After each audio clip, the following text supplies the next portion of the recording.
E aí, tudo bem? Aqui é o Pablo, eu sou o criador do Imprimindo em 3D e hoje você está assistindo a mais um vídeo da série Descomplicando a Impressão 3D.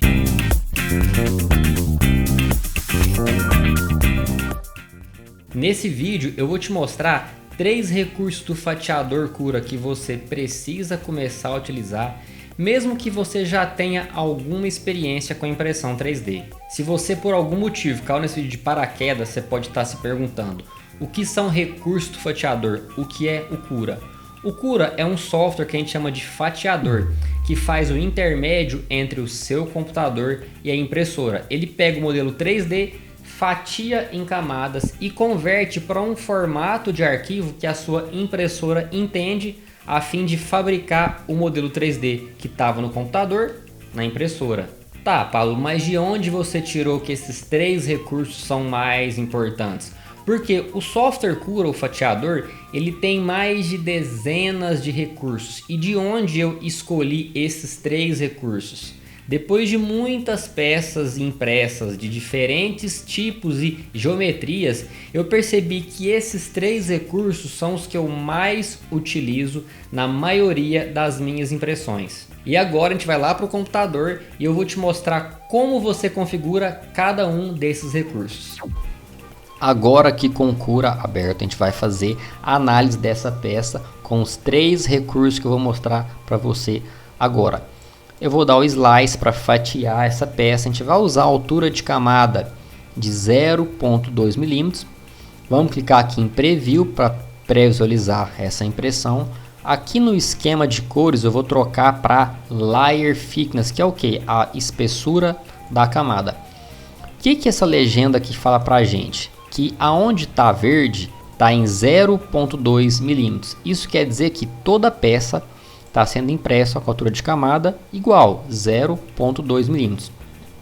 Isso pode não ser bom porque tem partes da peça que a gente tem que ter uma altura de camada menor por conta da curvatura, né? Aqui, por exemplo, tudo bem, esse 0,2 a gente tem a altura de camada, né, que está correspondente com essa parte que está reta. Você não tem que ter uma altura de camada tão pequena para partes mais retas, mas aqui a curvatura já começa a ficar grande.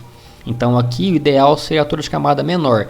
Mas aí quando você troca a altura de camada para todo o modelo, você aumenta o tempo de impressão. E tem um recurso que vai ser o primeiro que eu vou mostrar, que é o Adaptive Layers.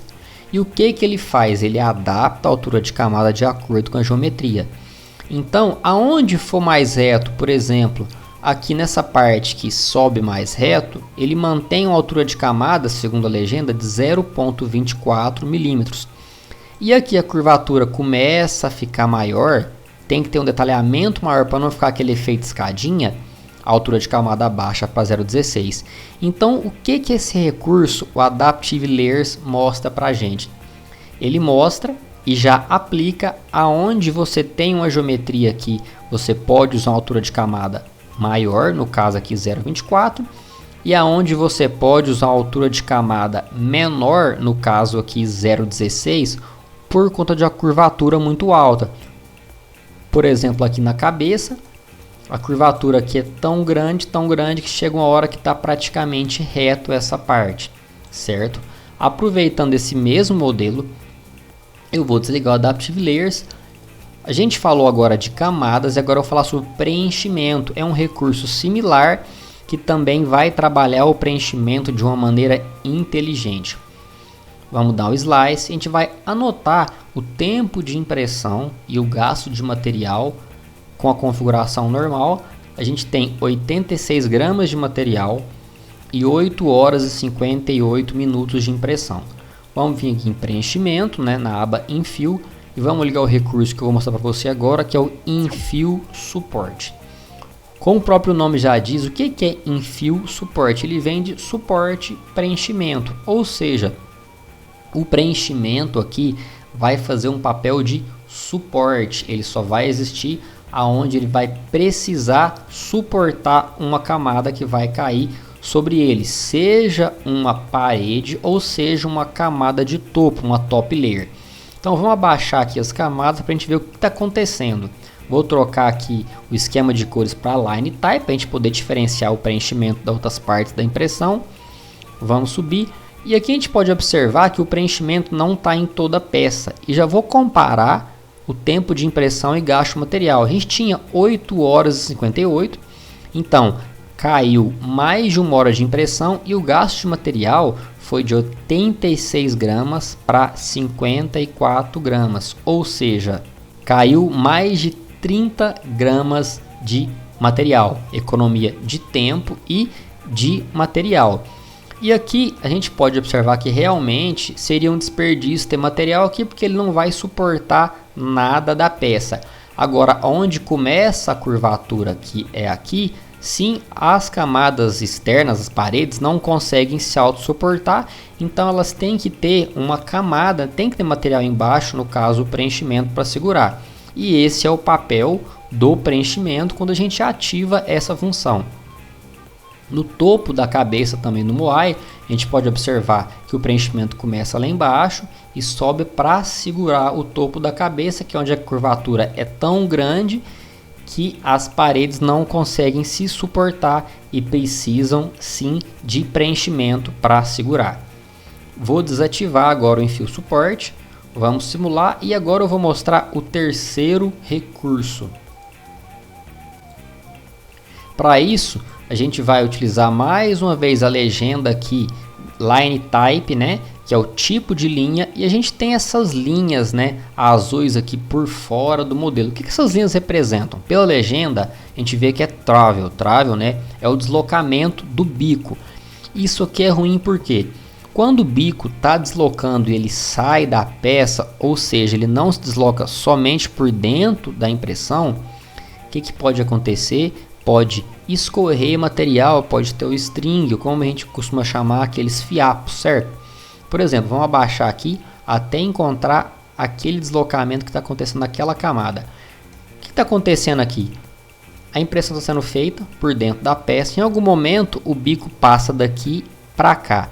E quando ele passa por fora, o que ele pode fazer? Deixar um fiapo aqui.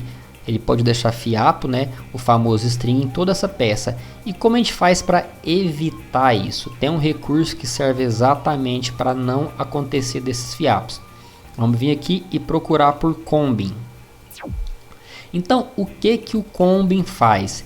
Ele vai priorizar o movimento do bico por partes já impressas sempre que possível. Então, em geometrias fechadas como essa, é possível priorizar o movimento do bico. Então a gente pode ver que sumiu as linhas de travel. Eu vou abrir aqui a impressão. As linhas de deslocamento do bico, né? As linhas de travel estão acontecendo todas somente dentro da peça. Então a gente não vai ter mais nenhum fiapo nessa peça, porque se acontecer de escorrer material, vai acontecer somente dentro da impressão 3D e não vai ficar visível. Então esses eram os 3 recursos que eu acho essenciais para você utilizar nas suas peças. Adaptive Layers, que vai trabalhar a altura de camada de maneira inteligente. Enfio Suporte, que também vai trabalhar o preenchimento de maneira inteligente. E o Combing, que vai evitar de você ter string, os famosos fiapos, principalmente em geometrias fechadas. Me conta agora nos comentários qual desses recursos você não utilizava e se tem algum desses 3 que você não conhecia que vai começar a utilizar a partir de hoje. E já aproveita, curte o vídeo, compartilha com seu amigo que não conhece esses recursos e começa a me seguir para não perder nenhum vídeo novo. Até o próximo vídeo.